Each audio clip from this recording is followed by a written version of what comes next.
अस्सलाम वालेकुम नाज़रीन, मुस्बत शो में बहुत बहुत खुश आमदीद। मैं हूं असद निज़ामी और मेरे साथ हैं अली आफ्ताब। शो को प्लीज़ लाइक और शेयर करें, चैनल को ज़रूर सब्सक्राइब कीजिएगा।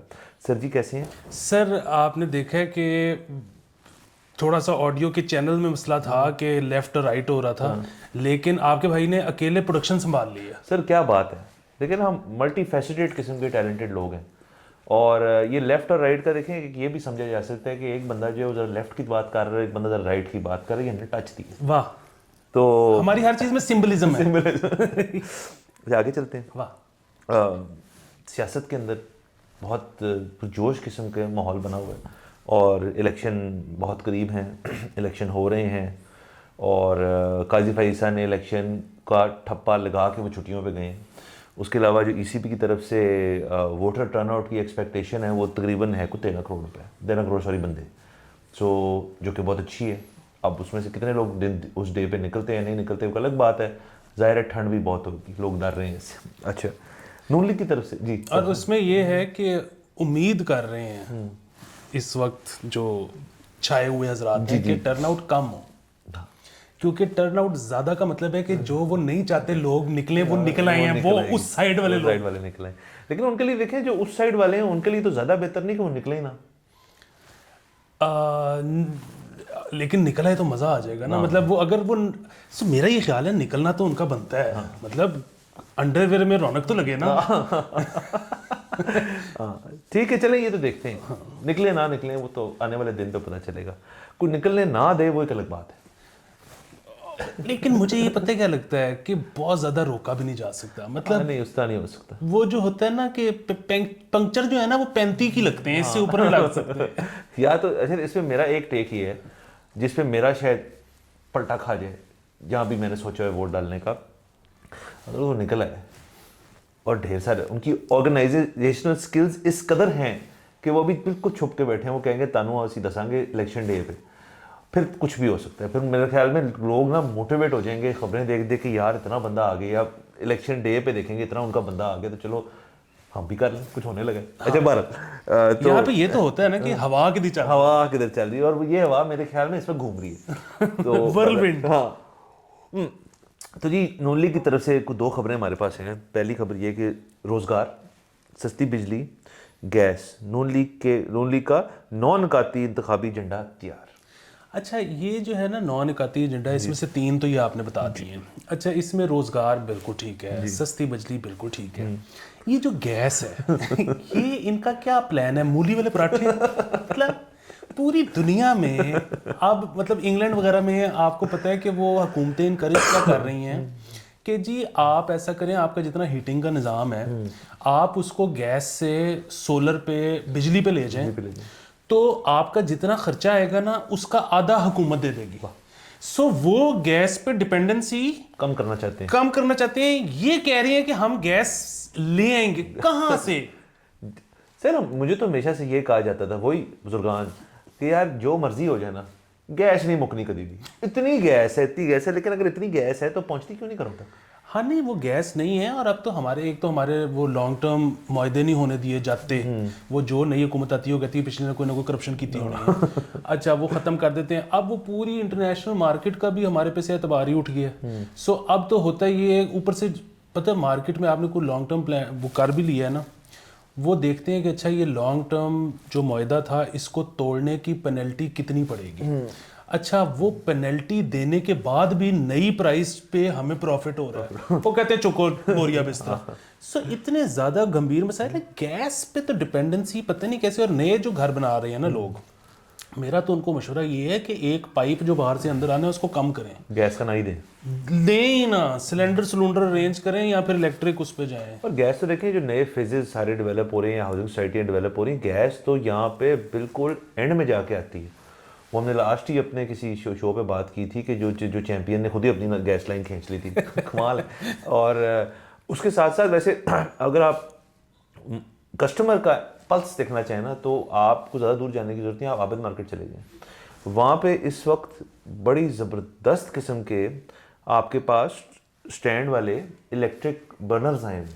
पहले तो आती थी ना एक हॉट प्लेट टाइप होती थी, अब वो डबल वाले भी आ रहे हैं और उसके ऊपर आप पूरी पूरी आप जगह बना सकते हैं। वो इतने कामयाब है, 2-2 हज़ार वॉट वाले हैं जी। तो लोग कुकिंग भी जो है, जिनके घरों में गैस नहीं आ रही, कुछ तो करना है उन्होंने, तो उनकी बहुत सेल हो रही है, मैंने पता की है। ज़बरदस्त। और वो जाहिर है, अब पता है यकीनन उसका बिजली का बिल से लोग घबरा रहे होंगे, उनका बनता है घबराना, लेकिन आहिस्ता आहिस्ता ना मुझे लगता है कि कुछ जिद्दत आएगी और बनाने वाले ना उसको भी कम किसी तरह करते चले जाएंगे। एक तरीका तो है ना उसमें ये है कि फ़र्ज़ करें उसके ऊपर ना, मैंने देखा ना, उसके ऊपर वो जैसे चूल्हे की नॉब नहीं होती, उस पर नॉब लगी हुई है। तो वो ये नहीं कि 2000 वॉट पे ही चल रहे हैं भाई। आपने अगर पानी उबालना है तो वो तो 750-800 पे भी शायद हो जाता है, 900 पे भी हो जाता है। आप 900 पे सेट कर दें, जब ऐसे 900 रीच कर लिया वो ट्रिप कर जाता है।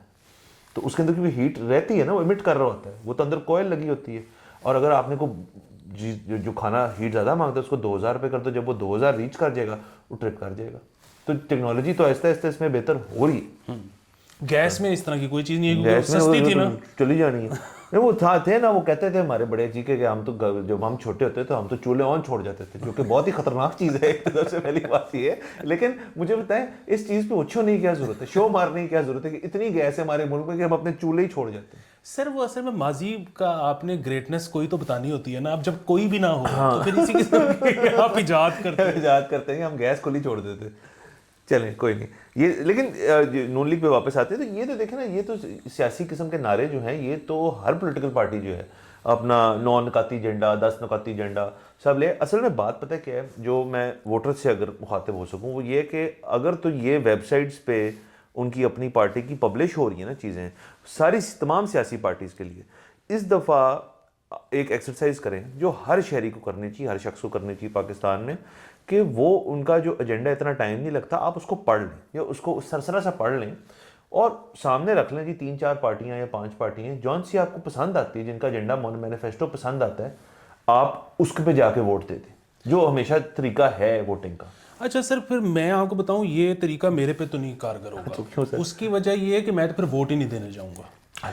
और मैं, अगर आप इजाज़त दें तो इसके साथ ना एक और ख़बर प्लग कर दूं जी।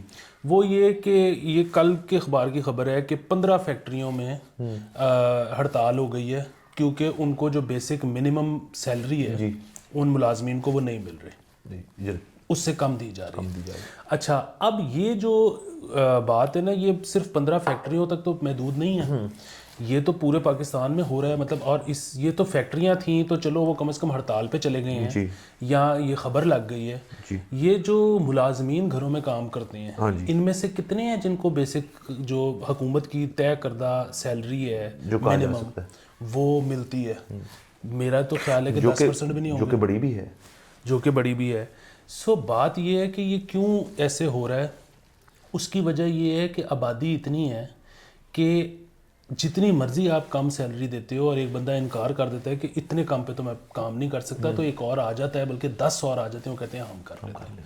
ठीक है, ये अच्छा, अब अगेन इस पे सब लोग ये कहेंगे और उनकी बात ठीक है कि जी ये तो हुकूमती फेलियर है अगर वो इंश्योर नहीं कर सकता बेसिक सैलरी, ये बिल्कुल है। लेकिन ये बहरहाल ये दो अलग-अलग मसले हैं जिनको साइमल्टेनियसली डील करना पड़ेगा। एक हुकूमत की रेट के वो ये इंश्योर नहीं करा सकती, और दूसरा हमारी जिस तनासुब से आबादी बढ़ रही है वो।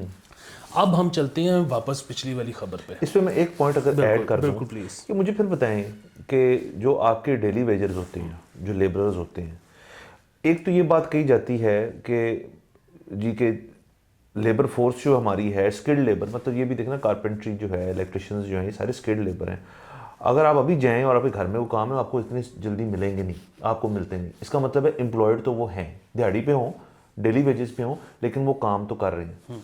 अब सिस्टम उन्होंने शायद ये सेट किया हुआ है कि वो जाके अपनी डिमांड करते हैं कि जी मेरे इतने हैं तो आप इतने दे दें मुझे।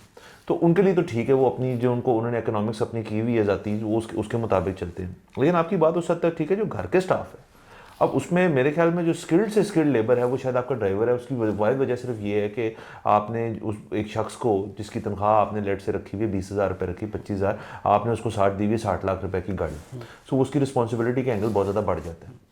तो वो बंदा सिर्फ घर के अंदर, वो स्टाफ मेंबर शायद कह सकता है जी मुझे 20 में नहीं गुजारा, मुझे 30-35 देंगे, और उस पर जाके फिर आप मिनिमम वेज वाली चीज़ पूरी कर लें। लेकिन बाकी जो लोअर स्टाफ है, चले कुक्स की हद तक भी अप्लाई हो सके, उसके अलावा जितना स्टाफ है वो ना डिमांडिंग पोजीशन में है, ना जो, और वो एक्सप्लॉयट भी ज़्यादा होते हैं, और वो आपको लिमिटलेस क्वांटिटी में मिलेंगे जो सफाई और बाकी काम करने के लिए। तो गवर्नमेंट को असल में इस एक सेपरेट एक किस्म की वर्कफोर्स है, उनके हुकूक के लिए कुछ करना चाहिए। दूसरा अगेन उनको स्किल्ड बनाने के लिए कुछ करना चाहिए, और तीसरा ये है कि आवाम को भी स्किल एक्वायर करने के लिए कुछ करना चाहिए। क्योंकि उसकी वजह ये है कि जो आप स्किल्ड की बात कर रहे हैं ना, जिसके पास स्किल है कोई भी है, वो नहीं पकड़ा जाता। उसकी बेसिक सैलरी के मसाइल नहीं है। वही मैं कह। अच्छा, यहाँ पे मैं आपको एक और बात बताऊं कि यहाँ पे जो लोग कहते हैं ना कि हमारे पास काम नहीं है, ठीक है। अच्छा, एक तो है कि वो कुछ लोग कहते हैं कि यार जितना हम काम करते हैं ना उस लिहाज से हमें ज़्यादा पैसे मिलने चाहिए उससे जो हमें मिलते हैं। अच्छा, उनमें तो मैं भी शामिल हूँ कि मेरा ख्याल है कि मुझे भी ज़्यादा पैसे मिलने चाहिए, लेकिन ये होना चाहिए ख्याल सबका। बिल्कुल। लेकिन जहाँ तक ये बात है ना, जो लोग कहते हैं कि हमारे पास काम नहीं है, जो ये कहता है ना, बहुत माजरत के साथ, या उसके पास स्किल नहीं है और या फिर उसके एटीट्यूड का कोई प्रॉब्लम है। वरना जिसको काम आता है ना भाई, इधर तो बंदा मिलता ही नहीं है। नहीं मिलता, किसी भी छोटी चीज़ का नहीं मिलता। और ये तो देखे ना, बहुत सारी ऐप्स बन गई थी और बहुत सारी सर्विसेज आ गई थी कि जी वन ऐप के अंदर आप इलेक्ट्रिशियन, प्लम्बर, कारपेंटर, कोई भी काम जो है घर के ऊपर करवा लें। लेकिन वो सारी फेल इस वजह से हुई हैं कि वो बंदा जो है वो उनका पक्का एम्प्लॉय रह ही नहीं सकता, वो उतने पैसे कमा ही नहीं सकता वहाँ से। मेरे ख्याल में सबसे दुनिया का आसान काम सीखना जो है ना, वो एसी की इंस्टॉलेशन और सर्विसिंग है। हाँ, और आपको वो ठीक नहीं मिलता। और जिसको आता है उसको कभी आपने देखा है कि वो एक एसी फिट कर रहा होता है और 32,000 फोन आ रहे होते हैं और वो उठा नहीं रहा होता कि वो मैं काम कर रहा हूँ। अच्छा, हाँ बिल्कुल। जी, इस पे ये भी कि मेरे कुछ जानने वाले जो हैं वो अब उन्होंने ना खुद तजर्बे करना शुरू कर दिए। अब वो इस चीज़ से तंग आके ना वो आधे पौने इलेक्ट्रिशियन भी बन गए हैं, वो आधे पौने प्लम्बर भी बन गए हैं। तो इसका मुस्बत पहलू मैं जो निकाल रहा हूँ इस वाली बात से हमारा ये है कि शायद इस किल्लत से लोग खुद स्किल सीख रहे हैं। आपने जैसे खुद फरमाया कल परसों कि यूट्यूब पे कौन सी ऐसी चीज़ें जो आप नहीं खुद सीख सकते। मतलब आपका सिंक है, उसमें पानी खड़ा हो जाता है, बड़ी आसान सी चीज़ है, उसको नीचे खोलें, आप भी देखें उसके नीचे वो खोलें, उसके अंदर गंद फंसा होगा, साफ़ हो जाएगा।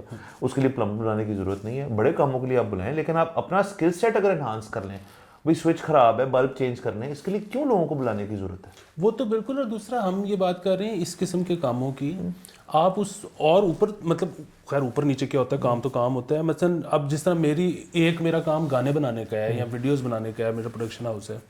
अच्छा, उसमें भी आप यकीन करें कि ये मैं इतना ज़्यादा सुनता होता था कि जी क्लाइंट बहुत बुरा होता है, क्लाइंट यूँ होता है, क्लाइंट वो होता है। अच्छा, और जाहिर है तंग करने वाले क्लाइंट होते भी हैं जी। लेकिन मैं अब इस नतीजे में पहुंचा हूं कि क्लाइंट इतना बुरा नहीं होता जितना वेंडर्स ने उनको बना दिया।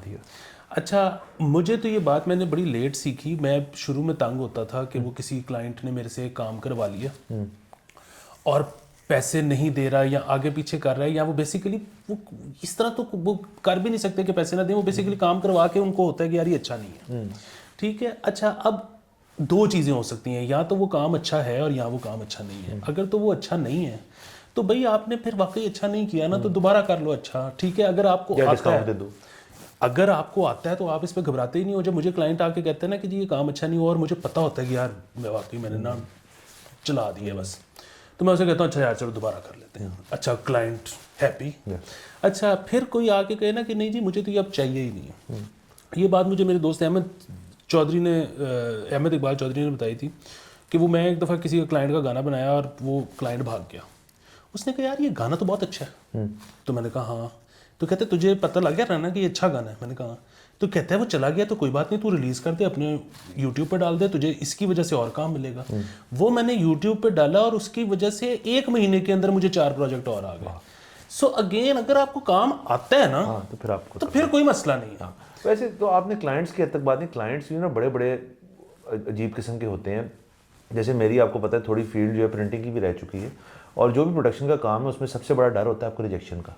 और प्रिंटिंग तो खैर कमर्शियल प्रिंटिंग इतना मुश्किल काम है, क्योंकि वो जब उन्होंने कैलेंडर छपवाना है या उन्होंने आपकी कोई पैम्फलेट छपवाने हैं या कुछ भी छपवाना है, तो उसमें वो सबसे पहले आते हैं आपके पास का सेटअप देख के आपको ऑर्डर देते हैं। फिर वो कहते हैं जी कि ये कलर है, ये कलर चाहिए मुझे, और मुझे इसकी जो दाब है या तादाद है मुझे चाहिए 4.5 लाख, और मुझे चाहिए भी हफ्ते के अंदर। आप कहते हो ठीक है, हमारी पूरी कोशिश होगी। उसमें एक मार्जिन होता है क्योंकि वो डिजिटल कॉपी निकालते हैं। अब डिजिटल प्रिंट जो निकलता है उसमें सिर्फ मसला ये है आप 4 लाख डिजिटल प्रिंट नहीं निकलवा सकते, इम्पॉसिबल है। एक तो साइज़ का मसला है, दूसरा उसमें आपको बहुत कॉस्ट बहुत चली जाएगी। लेकिन आप कहते हैं बिल्कुल ऐसा होना चाहिए, तो उनको हम पहले ही बता देते थे कि सर ऐसे कोई मशीन नहीं लगी हुई यहाँ पे, आप मेरे पास आएँ क्योंकि मेरा रेट कम है बाकियों से, तो आपको काम भी वो वाला मिलेगा। इससे ये मतलब नहीं है कि मुझे अपना काम नहीं आता, मेरी मशीन की एक कैपेसिटी है। लेकिन क्लाइंट जो है वो ना चुन चुन के मेरे सामने ना हर शीट 4 लाख छपी हुई शीट के अंदर यूं करके ना ये ठीक नहीं है, वो ठीक नहीं है, और कहते हैं कि ये तो रिजेक्शन में चला जाएगा इस चीज़ में। इसलिए मैंने ये चीज़ का फैसला किया है, जो प्रोडक्शन वाला काम है ना वो एक ऐसे बंदे को करना चाहिए जिसका बहुत ही कूल माइंड हो, और कोई नहीं कर सकता। बिल्कुल, इसमें कोई शक नहीं। और उसमें आप सबसे बड़ा मसला जो है ना वो अपने ही जो स्टाफ है उसको संभालना है। उसकी वजह ये है कि जैसे ही आपके पास काम आएगा उस दिन उसके मसाइल ज़िंदगी के शुरू हो जाएंगे, और जैसे ही सीज़न आएगा काम का उस दिन वो आपको दोबारा तंग करना शुरू कर देगा क्योंकि उसको कहीं और से ऑफर होगी। जैसे ही वो सीज़न काम का ख़त्म होगा वो फिर आपके पास वापस आ जाएगा, जब आपके पास भी कुछ करने को नहीं है, लेकिन आपने सैलरी इस चक्कर में देनी है कि ये जब सीज़न आएगा तो ये मेरे पास होगा, जो कि वो नहीं रहता। सो ये बहुत सारे मसाइल हैं, लेकिन इसको अब हम वापस पुरानी खबर पर बहुत ही हम कर देते हैं, अच्छी बात है। नहीं, बहुत अच्छी बात है, हम वापस वहीं जा रहे हैं कि ये PMLN का 9 निकाती, मैंने ये 9 पूरे पढ़ लिए हैं। आपने तो 3 का जिक्र किया ना, मैंने पूरे पढ़ लिए हैं। इन 9 के 9 में आबादी था ही नहीं, है ही नहीं है 9 में। इसके बाद 10 में, 11 में, 12 में हो तो मुझे नहीं पता, ये 9 मैंने पढ़ लिए। ठीक है, इसी तरह। और ये नून लीग थी, PTI का आ गया होगा या आने वाला होगा वो भी देख लीजिएगा, पीपल्स पार्टी का आ गया होगा, आने वाला होगा, उसमें भी नहीं होंगे, वो भी देख लीजिएगा। अगर तो नहीं है तो फिर वही बात है, मैं क्यों वोट दूँ? आपके लिए आबादी की इशू है, मेरे लिए आबादी एक इशू है, नंबर 1 चीज़। नंबर 2 चीज़ और, वो ये कि इस वक्त पाकिस्तान के सबसे मकबूल लीडर्स कौन हैं? इमरान खान साहब, नवाज शरीफ साहब और बिलावल और जरदारी साहब। हाँ जी, यही मतलब, ठीक है। अच्छा, इनमें से कौन है जो अपनी तकरीर में बात करता है पॉपुलेशन की? कोई एक भी नहीं, मैंने तो नहीं सुना। मेरे को मैं आखिरी बात की थी साकिब निसार ने और मकबूल लीडर्स में मेरे ख्याल में आखिरी दफ़ा बात की थी बेनज़ीर भुट्टो ने। हाँ जी। अच्छा, अब बात ये है कि इनके 2 मसाइल हैं। एक, राइट विंग वोटर को ये नाराज़ नहीं करना चाहते। दूसरा, 18वीं तरमीम के बाद इनको तो फ़ायदा है ना, आबादी जितनी ज़्यादा होगी उतना फंड ज़्यादा आएगा। बिल्कुल। सो अगर हमारा जो पॉपुलर लीडर है वो ये कहता है कि यार मुल्क बढ़ जाए 10-20 साल बाद, मुझे कोई परवाह नहीं है, ठीक है, मुझे फिलहाल इलेक्शन जीतना है, तो मतलब मैं तो किसी लीडर के लिए बहुत ज़्यादा जज्बाती नहीं हो सकता। मतलब ठीक है, मैं आपको और वोट भी मैं दूंगा, और मैं आपको ये बता सकता हूँ कि फिलहाल ये ज़रा कम वो कर रहा है या ये थोड़ी सी बेहतर बात कर रहा है, जज्बाती नहीं मैं हो सकता। हाँ, आप वैसे देखें ये पॉपुलेशन की आपने बात छेड़ दी, तो बाकी दुनिया में जैसे जो थॉट लीडर्स हैं हमारे, अब जो जदीद किस्म की आगे वाली बात कर रहे हैं, उनसे इलॉन मस्क एक बंदा है जो वो तो उल्टी बात करता है। वो तो कहते हैं कि इस वक्त क्राइसिस ये नहीं है कि आबादी बढ़ रही है, वो तो कहते हैं क्राइसिस ये है दुनिया की आबादी कम हो रही है। वो एक और थ्योरी पे सर वो देखें ना। अच्छा, यहाँ पे अब हम जापान की बात कर लें, हम शायद फ्रांस की बात कर लें, तो ये बात बिल्कुल ठीक है। वो जहाँ की वो बात कर रहे होंगे शायद वहाँ भी ऐसे ही हो, ग्रोथ रेट उनका माइनस में चला गया होगा। लेकिन एक तो ये कि ये उनका मसला है, हमारा मसला नहीं है, पहली बात। दूसरी बात ये है कि ये जब इस तरह की बातें सुनते हैं ना, तो हमारे ही लोग इस तरह की, हम एक और भी हमने थोड़े दिन पहले स्पेस की, तो उसके नीचे कमेंट आ गए कि ओहो आपको पता नहीं है कि ये कौमें ख़त्म हो जाती हैं इस तरह से ना, अगर आप पॉपुलेशन मैनेजमेंट की बात करें वाली नहीं होती। अच्छा, एक तो ये कि फिलहाल इस कौम के ख़त्म होने का चांस ना अगले 100 साल में नजर आ रहा है। पूरी फौज टीमें बैठी हुई हैं अभी से ही। दूसरी चीज़, इस कौम में है क्या जो बचाने हैं? खत्म होती है तो हो नहीं सर, ऐसी बात भी नहीं है, बड़ी बड़ी चीजें की हैं हमने, अभी और बड़ी चीजें करनी है। अब मुस्बत सड़क से आप हट रहे थे अभी। सर खुले घेरे वाली शलवार बनाई है आपने, 4 पाई बनाई है आपने जिसके ऊपर लेट के कमर पे लाशें पड़ जाती हैं। क्या कंट्रीब्यूशन है आपका? मतलब अगेन मैं ये बात, इसमें मुस्बत ये पहलू है कि देखें पूरी दुनिया, आप मोटिवेट कर रहे हैं लोगों को। मैं देखिए पूरी दुनिया ज़रूरत की चीज़ें बना रही थी, ठीक है, और वो होता है ना कि ज़रूरत, वो इजाद जो है वो ज़रूरत इजाद की बात है, ठीक है, तो उनको ज़रूरत की चीज़ों की ज़रूरत थी, तो वो इजाद कर रहे थे। देखिए हमें अल्लाह ने सब कुछ दिया हुआ था हमें कुछ इजाद करना, सरखेज जमीन, उसके ऊपर कल्टीवेशन करेंगे वो, और उनको कुछ नहीं दिया। हाँ सो हमने जो है ना आर्ट की खिदमत की है तो ये ऐसे ही है, मतलब वो गरीब गुरबे थे जो इजादें करते थे। वाह। हाँ हमें जरूरत ही नहीं है इजादें वो नर्ड्स साइंस के पीछे पड़े हुए थे, हम देखे ना हम क्या कर रहे थे। वाह। सर चले ये मतलब आप गोरे को कभी कहें कि हुक्का भरे ठीक है, वो कभी तंबाकू और पानी का तनासुब भी नहीं उससे सारी जिंदगी में ठीक हो ना, ये आर्ट है। वो सारे ना साइंसी टाइप के लोग ये हैं। जनरेशनल आर्ट है कि आपको सिखाई गई चीजें पास ऑन की गई हैं। और आप ये देखें ना कि मतलब लोग कहते हैं कि हम लोग जो हैं वो ख़वातीन के राइट्स और ख़वातीन को हम जो है इनकरेज नहीं करते हैं जो है।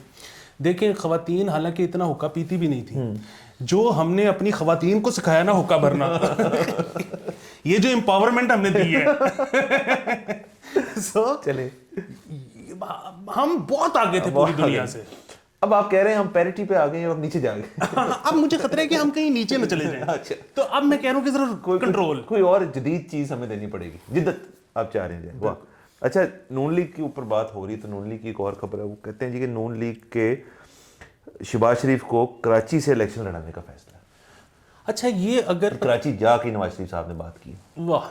सो ये ना कुछ अर्सा पहले कर लेते तो ये बड़ा अच्छा हो सकता था। ये अच्छा इस तरह से हो सकता था कि कराची वालों की ना बहुत फैसिनेशन है शहबाज शरीफ से, और आप कराची वालों की बात कर रहे हैं, पीपल्स पार्टी के अपने लोगों को ना एक लगता होता कि यार शहबाज स्पीड।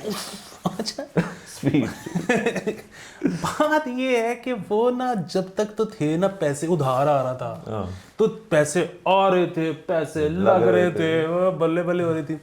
अब जब पैसे मुक गए हैं ना तो शहबाज स्पीड ने 1.5 साल में प्राइम मिनिस्टर बन के दिखा दिया कि भाईजान पैसे होते हैं तो होता है, नहीं होता तो नहीं होता। सो अब मेरा नहीं ख्याल कि ये तजर्बा, लेकिन देखिए ना, वो पता है मेरे ख्याल में चाह क्या रहे हैं कराची वाले, अगर तो वो मान लेते हैं, उनको अपना लेते हैं, ये गलत है। वहाँ पे ज़ाहिर सीट लड़ेंगे, एमएनए की सीट लड़ेंगे, वहाँ पे एमएनए बन जाएंगे कराची से, यही वो वाली बात हो रही है ना। असल में शहबाज शरीफ साहब टेलर मेड हैं किसी भी सूबे के किसी भी जगह के चीफ मिनिस्टर बनने के लिए, क्योंकि वो उस काम में एक्सेल करते हैं। अब मुझे यकीन है नकवी साहब ने देखें लाहौर के अंदर कितना काम किया, ये सड़कें, आप चले वो खिलाफ हों उसके, लेकिन लोग पसंद करते हैं। तो उन्होंने कौन सा मॉडल आपके ख्याल में इख्तियार किया आते साथ के? शहबाज शरीफ उस्मान बुज़दार मॉडल तो नहीं उन्होंने किया ना इख्तियार। उन्होंने कहा है जो मियाँ साहब का मॉडल था ना, अब मैं वो उसके ऊपर चलूँगा, और उसमें आपको एक तो ये है जो दिखता है वो बिकता है, पॉपुलैरिटी भी है, सहूलत भी होती है लोगों की, जगह भी बन जाती हैं, उसके अंदर ट्रैफिक का निज़ाम भी बेहतर हो जाता है। तो शहबाज शरीफ साहब को तो मेरे ख्याल में अगर बनना भी चाहिए, कराची के चीफ मिनिस्टर बन सकते हैं। सर देखें जो नकवी की बात है ना, नकवी को मिली है बहुत इजी फील्ड, क्योंकि केयर टेकर हैं, पीछे खड़ी है एस्टेब्लिशमेंट, ठीक है। नकवी साहब ने सिर्फ आइडिया ही फ्लोट करना है, कराने वालों ने करा लेना, ठीक है। अच्छा ये इनको फ़ायदा होता था शहबाज शरीफ को नवाज शरीफ साहब की वजह से बहुत ज़्यादा। यहाँ पे आपको पता है कि कोई भी काम करना हो, किसी भी चीज़, आप सूबे के चीफ मिनिस्टर हों, वहाँ पे ब्यूरोक्रेसी से लेके, वहाँ पे ताजर कम्युनिटी से लेके, वहाँ पे हर्डल्स ही हर्डल्स हैं ना, मतलब बहुत मसाइल होते हैं यहाँ पे। और आपको पता है शहबाज शरीफ का जो काम करने का स्टाइल था वो क्या था कि बदतमीजियाँ, कि सुबह 6 बजे उठ के वो तो स्टाइल ही और था। अच्छा आपके ख्याल में इस तरह का बंदा चल सकता है? आप करके देखें, 3 दिन बाद लोग कहेंगे कि बस नहीं होता। वो होता ये थे कि शहबाज शरीफ जाके वजी जाते थे लोगों को, और लोग कहते थे जी हमने इसके बाद काम ही नहीं करना, लोग इस्तीफे भेज देते थे।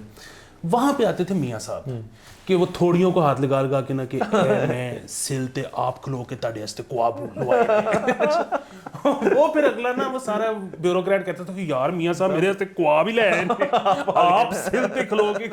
तो वो फिर वो ये डायनामिक इस तरह से चल रहा था। हाँ बिल्कुल। इससे देखिए एक और बहुत बुनियादी बात आती है जिसपे मैं मानता हूँ कि जो भी इलेक्शन का नतीज हो, लेकिन मेरे ख्याल में जो भी पार्टी इस वक्त स्ट्रॉन्ग जा रही है ना, उनको फेडरल तो हुकूमत बनाएगी, सूबाई हुकूमत पंजाब की बनानी चाहिए। ये डिफरेंस जो है ना ये नहीं होना चाहिए। ये देखिए कराची के वो फिर ये तो अगेन वही वाली बात है कि ये तो इसमें तो पंजाब को बहुत बड़ा एज भी हासिल है ना कि सूबा बड़ा है, मतलब आबादी के हिसाब से। तो होता क्या है कि जो पंजाब में हुकूमत बना लेता है वो फेडरल इन मोस्ट केसेस वो फेडरल में भी बना लेता है। ये तो बल्कि इसका तो कोई सदेबाब होना चाहिए, पंजाब के टोटे होने चाहिए। लेकिन कराची को अगर आप ख़ास तौर पे देखें ना तो बहुत ही अनफॉर्चुनेट सिटी इस तरह से है, और वो ये बड़ा जान के रखा गया है इसको, क्योंकि वहाँ से नोट बनना था ना, तो सब ने अपना अपना स्टेक डालना था। सो सीन ये है कि ये आप मतलब आप जिस भी पार्टी के वोटर होंगे, आप बड़ा छोटा सारी वोट उसको डालते होंगे जी। ये कराची में जो होता है ना कि जी एमएनए की सीट कोई और जीता हुआ है, एमपीए की सीट किसी और पार्टी का जीता हुआ है, और बल्दियाती सीट किसी और ही पार्टी का, ये बहुत ज्यादती की गई है कराची के लोगों के साथ, तारीखी तौर पे आज तक होती आ रही है। और वो देखो उस दिन मैं देख रहा था, वीडियो देख रहा था, किसी कराची आइट नहीं लगाई थी कि जब ये हमारा कैवलरी वाला पुल बना है ना, तो इसकी वीडियो कंपेयर टू जो उनका एक अंडरपास बना था, वाकई में बड़ी मायूसकुन सिचुएशन है। बहरहाल कोई जिम्मेदारी लेता है ना कि वो कहते हैं जी वो बल्दियात वाले का काम है, वो कहते हैं जी तो कराची में कहते हैं कि नए मनसूबे में जाके आप ईंट रख दें, 5 साल बाद वापस ईंट वहीं पड़ी होगी। अच्छा बहरहाल वक्त ख़त्म हो जाता है इस एपिसोड, अगले एपिसोड में आपसे इंशाल्लाह फिर मुलाकात होगी। खुदा हाफिज़।